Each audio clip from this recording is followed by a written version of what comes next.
Song అంటే ఇప్పుడు hit అయింది, ఫేమ్ వచ్చింది. స్టార్టింగ్ ఈ ఫోక్ ఇండస్ట్రీకి మీరు ఎందుకు రావాలనుకున్నారు, అసలు ఏ పాటతో వచ్చారు, దాని గురించి చెప్పండి. ఎందుకు రావాలి అని రీజన్ ఏం లేదు. నాకు ఫస్ట్లో ఈ ఫీల్డ్ గురించి అసలు ఏం తెలియదు, జీరో నాలెడ్జ్. ఈ ఫీల్డ్ ఒకటి ఉంది, ఇందులో ఇంత పెద్ద వరల్డ్ ఉంటుంది, ఇంతమంది మనుషులు ఉంటారు అని నాకు తెలియదు. అనుకోకుండా సమ్ ఆడిషన్స్ ఇస్తూ తేరీ మేరీ కథ ప్రొడ్యూసర్ వల్లి సార్కి కలిసాను. అంటే Teri Meri Katha producer. So first short film start చేద్దాం అనుకొని నన్ను ఇన్ హౌస్కి పిలిచారు వాళ్ళ ఛానల్కి. కాకపోతే love failure Ram Lakshman sir వాళ్ళు అయ్యి అప్పుడు మంచి ట్రెండింగ్లో ఉన్నాయి. మనం ఎందుకు వాళ్ళతో ప్రాజెక్ట్ చేయొద్దు అని ఒక టీమ్ డిస్కషన్ చేసాం మొత్తం మా ఆఫీస్లో. చేసి తెరి మేరీ కథ స్టార్ట్ చేద్దామని అనుకున్నారు. Lakshman sir and Ramu sir Valli సార్కి ఫ్రెండ్స్. సో ఇంకా స్టార్ట్ చేసేసాం తెరి మేరీ కథ. నా ఫస్ట్ సాంగ్, దాంతో నా జర్నీ స్టార్ట్ అవ్వింది. అట్లా నేను మా వల్లి సార్కి ఎప్పటికీ థ్యాంక్స్ చెప్పుకుంటా.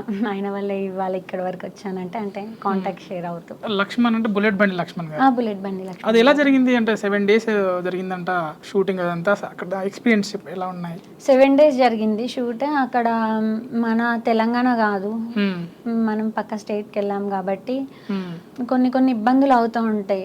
మన దగ్గర అయితే మనం ఏదో ఒకటి మాట్లాడి చేయించి ఇన్ఫ్లుయెన్స్తో ఏదో ఒకటి చేయొచ్చు. అక్కడ మన ఇన్ఫ్లుయెన్స్ ఏం పనికిరాదు కాబట్టి కొన్ని వెదర్తో కానీ ఏవైనా ఇబ్బందులైనా మంచిగా కలిసి కట్టుగా ఎన్ని ఇబ్బందులైనా ఎదుర్కొని చేసినాం. పుడిమడక బీచ్లో అయితే అది డేంజరస్ అండి అమ్మ, ఎక్స్పీరియన్స్ చెప్పలేము. చెప్పండి. అస్సలు బాగాలేదు ఆ బీచ్. నాకు తెలిసి నేను చూసిన అన్ని బీచెస్లో అంత డిస్టర్బెన్స్గా అస్సలు నీట్నెస్ లేకుండా ఉన్నదంటే అదే. అందులో మేము 7 days షూట్ చేయడం అంటే అస్సలు అది నాట్ ఏ జోక్. దాంట్లో కూడా చూపించారు కదా చేపలంటే స్మెల్ వస్తుంది అనేసి. అంటే మిమ్మల్ని చూసినాక పెట్టారా లేదు అంటే లేదు? నేను ఎట్లాంటి చెత్త ప్లేసెస్లో ఉన్నా కానీ ఉండగలుగుతా, నాకు చాలా ఓపిక. నేను చీచా ఇవనే రకాన్ని కాదు. కాకపోతే అక్కడ క్యారెక్టరైజేషన్ ఈ అమ్మాయి ఇట్లాంటిది అని చూపించడానికి ఆ సీన్ పెట్టారు అంతే. ఆ లొకాలిటీకి అలవాటు పడ్డ వాళ్ళైతే ఉండగలుగుతారండి. మనం వెళ్ళి ఒక 2 నిమిషాలు కూడా నించోలేము ఆ ప్లేస్లో. అట్లాంటిది మేము అక్కడ 7 days షూట్ చేసాము. ఫస్ట్ షూట్ మీకు అది? అది నా ఫస్ట్ షూట్. దాని తర్వాత హిట్ అయిన సాంగ్ రావమ్మ బంగారు బొమ్మ. నాకు బ్యాక్ టు బ్యాక్ నా స్టార్ట్అప్ లో నాకు మంచి హిట్స్ పడినాయి. గాజులు దెమ్మంటగా కూడా అది చాలా హిట్ సాంగ్ కదా. అవును, నేను ఫోక్ ఫీల్డ్ వచ్చాక 1.5 year కి ఆ సాంగ్ వచ్చింది. మన 2024 January టైంలో వచ్చింది. సో ఈ 6 months నుంచే నేను ఫోక్ సాంగ్స్ చేస్తున్నా, డాన్స్. ఇప్పుడు ఇవన్నీ కాన్సెప్ట్ ఓరియంటెడ్ చేశారు. అవును. ఇప్పుడు లవ్ ఫెయిల్యూర్ కూడా బాగా సక్సెస్ అయినాయి కదా మేబీ. సో వాటి గురించి స్టార్టింగ్ జర్నీ లవ్ ఫెయిల్యూరే కదా. ఫోక్ సాంగ్స్ అంటే ఫస్ట్ ఎవరు నమ్మలేదు, లవ్ ఫెయిల్యూర్ చేస్తుంది ఆ అమ్మాయి, డాన్స్కి పనికి రాదు. నిజం చెప్పాలంటే సురేష్ కర్డారిని మెచ్చుకోవాలి, ప్లస్ థ్యాంక్స్ చెప్పుకోవాలి. ఎందుకంటే ఎవరు నమ్మకం ఉంచలేదు లవ్ ఫెయిల్యూర్ చేసే అమ్మాయి డాన్స్ ఏం చేస్తుందని. బట్ తను నమ్మాడు. నమ్మి తన ఛానల్లో గాజులు దెమ్మంటిని పెన్మెటిలో పూజా నాగేశ్వరే ఉండాలి అని అన్నాడు.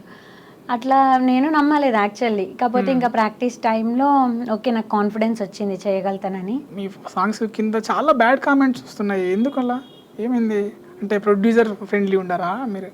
ఇలా ఎందుకలా వస్తున్నాయి బ్యాడ్ కామెంట్స్? నేను ఇప్పటివరకు చూడలేదండి, మీరు చెప్తున్నా. అంటే నేను మీ ఇంటర్వ్యూ చేద్దామని కొన్ని చూస్తుంటాను కదా. అవునవును, బ్యాడ్ కామెంట్స్ వస్తాయి. అంటే ఇట్లా ఇండస్ట్రీలో మీకు ఎలా అనిపిస్తుంది? ఇండస్ట్రీ నాకైతే ప్రొడ్యూసర్ ట్రీట్మెంట్ కానీ ఎలా? లేదు, చాలా హెల్తీగా ట్రీట్ చేస్తారు, మంచిగా రెస్పెక్టివ్గా చూస్తారు. ప్రొడ్యూసర్స్ కానీ ప్రొడ్యూసర్స్తో వచ్చే మనుషులు కానీ కొంచెం ఈ వర్క్ చేయడానికి వచ్చిన అబ్బాయిలు ఉంటారు కదా, చితిన్ మాటలు ఇవి ఉంటాయి. అంటే ఎప్పుడైనా ఫేస్ చేశారా అటువంటి?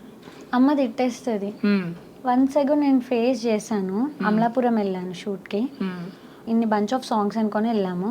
అంటే నేను ఒక్కదాన్నే కాదు, ఒక 2-3 సాంగ్స్ నేనైతే, ఇంకో 2-3 సాంగ్స్ ఇంకో అమ్మాయిలు. ప్రొడక్షన్ అదే కానీ ఇట్లా హీరో అండ్ హీరోయిన్స్ చేంజ్ ఉంటారు. ప్రొడ్యూసర్ సైడ్ నుంచి ఏం లేదు, డైరెక్టర్ నుంచి, వీళ్ళు ఎవరి దగ్గర నుంచి ఏం లేదు. వీళ్ళు చాలా రెస్పెక్టివ్గా బిహేవ్ చేస్తారు. కాకపోతే షూట్ చేయడానికి వచ్చిన అబ్బాయిలు ఉంటారు కదా, సమ్ వర్క్స్, లైటింగ్ వర్క్స్ అవి ఇవి చేయడానికి ఉంటారు కదా, వాళ్ళు తప్పుగా మాట్లాడితే ఇంకా మేము అప్పటికప్పుడు షూట్ లొకేషన్ నుంచి వచ్చేసాం. నేను చెయ్యను, నేను వెళ్ళిపోతానని చెప్పి వచ్చేసాం. మమ్మీ నేను బ్యాగ్స్ పట్టుకొని వచ్చేస్తే ప్రొడ్యూసర్ గారు వచ్చి ఎవరైతే అబ్బాయి ఉన్నాడో తనని తిట్టి లొకేషన్ నుంచి పంపించేసిండు, మాకు సారీ చెప్పిండు. బాగుంటుంది, ట్రీటింగ్ బాగుంటుంది. ప్రొడ్యూసర్లు అన్నం పెట్టరా మధ్యాహ్నం? చాయ్ చాయ్లో బండి వేసుకొని తింటారంట. మరి చాయ్ బన్ కాదు, స్నాక్స్ టైంలో అయితే చాయ్ బన్ తింటాం.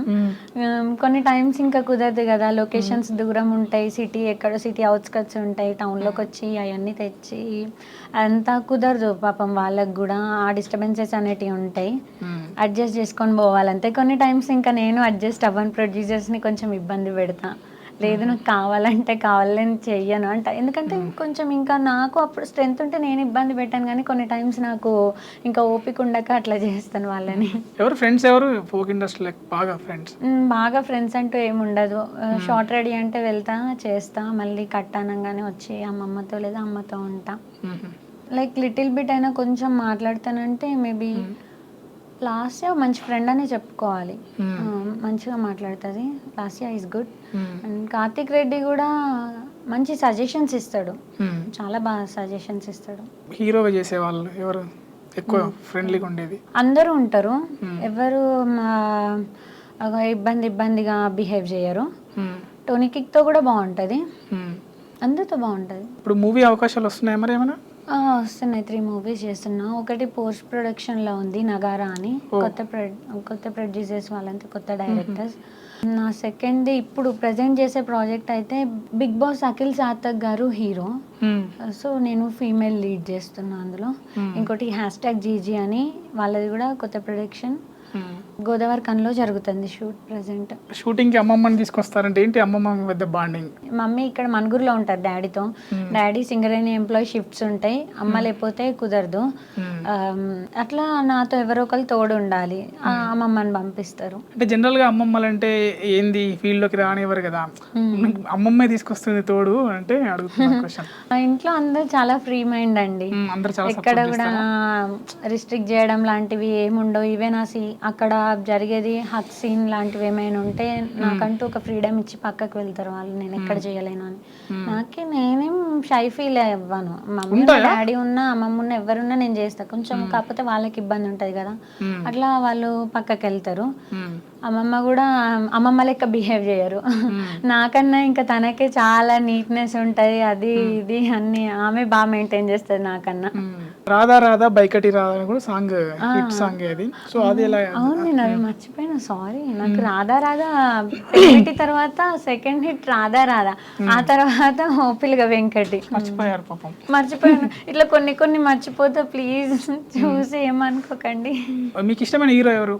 నాకు ఇష్టమైన హీరో ప్రభాస్. ప్రభాస్తో యాక్ట్ చేస్తారా, రాధా రాధా బైకటి హీరోతో యాక్ట్ చేస్తారా? దానికి అదే దీనికి ఇది డేట్ సెట్ చేసుకుంటే అంటే ఒకటే రోజులో 2 షూట్స్ ఉన్నాయి, ప్రభాస్తో యాక్ట్ చేస్తారా, ఆయనతో యాక్ట్ చేస్తారా? ఆబ్వియస్లీ నా ఫేవరెట్ హీరో కాబట్టి నేను ప్రభాస్ ప్రభాస్ గారితో యాక్ట్ చేస్తాను, ఆ ఛాన్స్ రావాలి కదా. డాడీ అంటే చాలా ఇష్టం అంట, మీ డాడీకి మీరు ఇచ్చిన గిఫ్ట్ ఏంటి, ఫస్ట్ గిఫ్ట్ ఏంటి? డాడీకి నేను ఇచ్చిన ఫస్ట్ గిఫ్ట్ అంటే చిన్నగా ఉన్నప్పుడు ఏదో కీ చైన్ ఇచ్చి ఉంటా ఫాదర్స్ డే అప్పుడు. ఇప్పుడు ఫేమ్ లోకి వచ్చాక బాగా సంపాదిస్తున్నారు. సంపాదించడం అంటే డాడీకి నేను ఒక 2 times షర్ట్ తీసుకున్నాను కావచ్చు, అంటే అది ఇక్కడ ఇందులోకి వచ్చినాకని కాదు, అప్పుడు నేను 10th లో 9th లో ఉన్నప్పుడు పాకెట్ మనీతో అట్లా గిఫ్ట్ చేసిన. ఇంకా ఇందులో వచ్చే మనీ అంటే ఏంటంటే అది మొత్తం నా మెయింటెనెన్స్ కే సరిపోయింది. రెమ్యూనరేషన్ ఎంత వస్తుంది? మమ్మీ అంతేనా? మొత్తం మమ్మీ అంటే నీకంటూ ఏం తీసుకోవా? రెమ్యూనరేషన్ అండ్ కాస్ట్యూమ్స్ అమ్మ మాట్లాడతారు, స్టోరీ ఒక్కటి నాతో డిస్కస్ చేస్తారు, ఫోక్ సాంగ్స్ అయితే పాట ఒక్కటి నేను వింటా. వాటికి డాడీకి గిఫ్ట్ చేయాలంటే చెయ్యొచ్చు, దాచుకొని చెయ్యొచ్చు, కాకపోతే అంత ఆలోచన రాలే. ఓకే మీరు చెప్పిండ్రు, నెక్స్ట్ టైం ఇస్తాను డాడీకి.